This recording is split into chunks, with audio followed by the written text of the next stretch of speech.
अस्सलाम वालेकुम to all of you. हमारी क्लास 9 की बुक है, ठीक है। और अगर हम इसके इंडेक्स को देखें, ठीक है, अगर हम इसके इंडेक्स को देखें तो यहाँ पे हमारे पास 9 चैप्टर्स हैं और इनमें से आप ये जो सॉल्विंग अ बायोलॉजिकल प्रॉब्लम है इस चैप्टर को छोड़ सकते हो, ठीक है, बिकॉज ये इतना इंपॉर्टेंट नहीं है। इसमें सिर्फ एक शॉर्ट ही आता है, उसमें से कभी भी लॉन्ग नहीं आता, ठीक है। चैप्टर नंबर 1 से डेफिनेशन आ जाती है और एक लॉन्ग भी आता है, ठीक है, हमेशा एक लॉन्ग आता है इंट्रोडक्शन टू बायोलॉजी से। लेकिन आप ये चैप्टर आराम से छोड़ सकते हो और बाकी 8 चैप्टर कर लो तो इंशाल्लाह फिर क्या होगा, आपको पेपर आराम से निकलेगा, ठीक है। तो सबसे पहले अगर हम अपने चैप्टर को स्टार्ट करें, chapter number 1 which is introduction to biology, ठीक है। तो सबसे पहले तो यहाँ पे आपको बायो के बारे में बताया कि बायोलॉजी है क्या। यहाँ पे आपको किसके बारे में बताया जाएगा, बायोलॉजी के बारे में बताएगा कि बायोलॉजी ब्रांच है साइंस की जो कि डील करती है स्टडी ऑफ लाइफ से, और लाइफ कहाँ एग्जिस्ट करती है। हर वो लिविंग ऑर्गेनिज्म जो कि सेल से मिलकर बना है वो वहाँ पे लाइफ क्या होती है, एग्जिस्ट करती है। तो व्हाट इज़ लाइफ, लाइफ को हम प्रॉपर्ली डिफाइन नहीं कर सकते, लेकिन ये सर्टीन फंक्शंस हैं जिस भी लिविंग ऑर्गेनिजम्स में भी फंक्शन हो रहे हैं, जैसे डाइजेशन, मूवमेंट, एक्सक्रीशन, ये सब के सब प्रोसेसेस हो रहे हैं किसी भी लिविंग ऑर्गेनिजम्स की बॉडी में।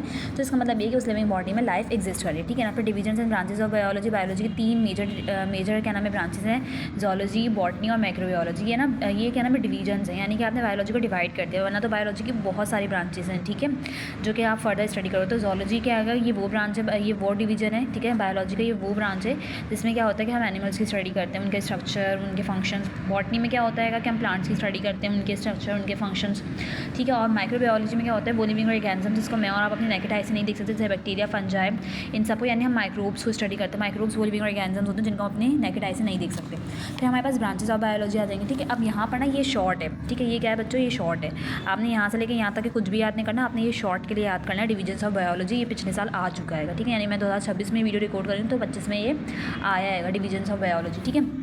ब्रांचेस ऑफ बायोलॉजी देखें तो ब्रांचेस ऑफ बायोलॉजी में ऐसे कोई लॉन्ग नहीं आता, इनमें से कोई आ जाएगी कि डिफाइन द फॉलोइंग टर्म करके ये 3 ब्रांचेस आ जाएंगे, तो आपने उसमें डिफाइन करना होगा। इनमें से कोई, जैसे कि यहाँ से लेकर वो यहाँ तक पूरी की पूरी 15 ब्रांचेस हैं, तो 15 में से कोई एक आ जाती है, तो ये बहुत ज़्यादा आएंगी और बहुत ईजी हैं, तो आप याद कर सकते हो तो कर लो, वरना आप इसको छोड़ सकते हो क्योंकि आपके पास चॉइस बहुत ज़्यादा होती है आगे जाके, ठीक है। तो मॉर्फोलॉजी में क्या होता है, कुछ भी नहीं होता, हम क्या करते हैं, लिविंग ऑर्गेनिजम्स के क्या करते हैं, एक्सटर्नल स्ट्रक्चर्स को देखते हैं, एक्सटर्नल फॉर्म को देखते हैं। मॉर्फ का मतलब होता है एक्सटर्नल, एनाटॉमी का मतलब क्या होता है, इंटरनल स्ट्रक्चर को स्टडी करते हैं, लिविंग ऑर्गेनिजम्स के इंटरनल स्ट्रक्चर को कट करके, फिर क्या नाम है, यानी कि कट करके आप फिर इंटरनल स्ट्रक्चर को स्टडी करते हो किस ब्रांच में, उसको आप बोलते हैं एनाटॉमी। मॉर्फोलॉजी में एक्सटर्नल फॉर्म और इसमें इंटरनल स्ट्रक्चर स्टडी करते हो। सेल बायोलॉजी में सेल का स्ट्रक्चर, ठीक है ना, और क्या नाम है सेल के फंक्शंस के बारे में स्टडी करते हो। हिस्टोलॉजी में क्या करते हो, टिश्यूज़ के बारे में पढ़ते हो, ठीक है, टिश्यूज़ के स्ट्रक्चर, टिश्यूज़ के फंक्शन। फिजियोलॉजी में क्या करते हो आप, क्या नाम है, जो लिविंग ऑर्गेनिज्म जितने भी फंक्शंस हो रहे हैं ना उन सबका आप किसमें स्टडी करते हो, फिजियोलॉजी। टैक्सोनॉमी में क्या होता है, क्लासिफिकेशन ऑफ साइंस, ठीक है।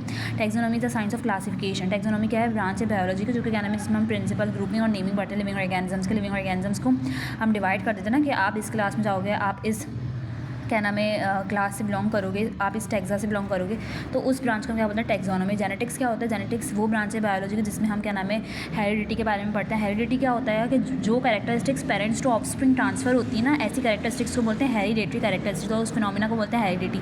तो हेरिडिटी वगैरह इनहेरिटेंस के बारे में हम सब के बारे में किसमें पढ़ते हैं, जेनेटिक्स में पढ़ते हैं। The study of heredity that is transferring of character from parents to offspring. Heredity एक ऐसा प्रोसेस है जिसमें हम ये देखते हैं कि पेरेंट्स टू ऑफस्प्रिंग कौन से कैरेक्टर्स में ट्रांसफर होकर आ गए औलाद में। ऑफस्प्रिंग का मतलब होता है औलाद, ठीक है ना। डेवलपमेंटल बायोलॉजी में क्या होता है कि हमारा जो एम्ब्रियो होता है ना, हमारा एम्ब्रियो, उसमें जितने भी क्या नाम है उसकी फॉर्मेशन से लेकर उसमें जितनी डेवलपमेंट होती है ना, हम सब क्या नाम है किसमें स्टडी करते हैं, डेवलपमेंटल बायोलॉजी में, जिसमें क्या नाम है बेसिकली हम एम्ब्रियो के बारे में पढ़े होते हैं कि एम्ब्रियो की फॉर्मेशन कैसे हुई, उसमें कौन कौन से डेवलपमेंट हो रहे हैं, कितनी डेवलपमेंट के बाद वो फेटस में कन्वर्ट हो रहे हैं। एम्ब्रियो आपको पता है ना, पहले जाइगोट की फॉर्मेशन होती है, बल्कि आपको नहीं पता होगा, अभी तो आप लोग बहुत छोटे हो, अभी आपने कदम नहीं रखा, समझो मॉडर्न बायोलॉजी में आपने कभी कदम ही रखा है, तो बहरहाल ये समझ लो एम्ब्रियो क्या होता है, जब कहने में जब हमारी फॉर्मेशन होती है हमारी बॉडी में, सॉरी जब हमारी फॉर्मेशन होती है हमारी मदर बॉडी में ना, तो जाइगोट के बाद जो चेंजेस आते हैं ना वो एम्ब्रियो में कन्वर्ट होता है। तो एम्ब्रियो की फॉर्मेशन और उसकी डेवलपमेंट कौन स्टडी करता है, developmental biology.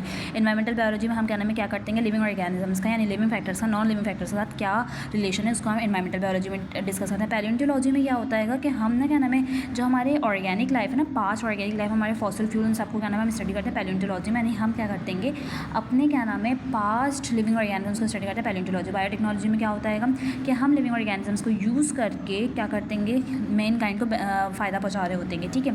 The study about techniques for manipulation of gene to bring the changes in search and location of gene to achieve desirable character is called biotechnology. Social biology में क्या होता है, the study of social behaviour of living organism and interaction between themselves, यानी कि एक living organism का दूसरे living organism से क्या नाम है इंटरेक्शन है, क्या रिलेशन है, उसका हम सोशल बायोलॉजी में। और क्या नाम है पैरासाइटोलॉजी में क्या करते हैं, हम पैरासाइट्स की स्टडी करते हैं। पैरासाइट्स क्या होते हैं? ऐसे लिविंग ऑर्गेनिजम्स होते हैं, माइक्रोब्स होते हैं बेसिकली, जिसको हम स्टडी करते हैं किसमें? पैरासाइटोलॉजी में। फिर फार्माकोलॉजी, ड्रग्स के बारे में स्टडी करते हैं। मॉलिकुलर बायोलॉजी में हम क्या करते हैं? ऑर्गेनिक मॉलिक्यूल्स को स्टडी करते हैं, जिनको हम बायोलॉजिकल मॉलिक्यूल्स बोलते हैं। हमारी बॉडी में जितने भी मॉलिक्यूल्स पाए जाते हैं ना, उनका मॉलिकुलर बायोलॉजी में स्टडी करते हैं। ओके।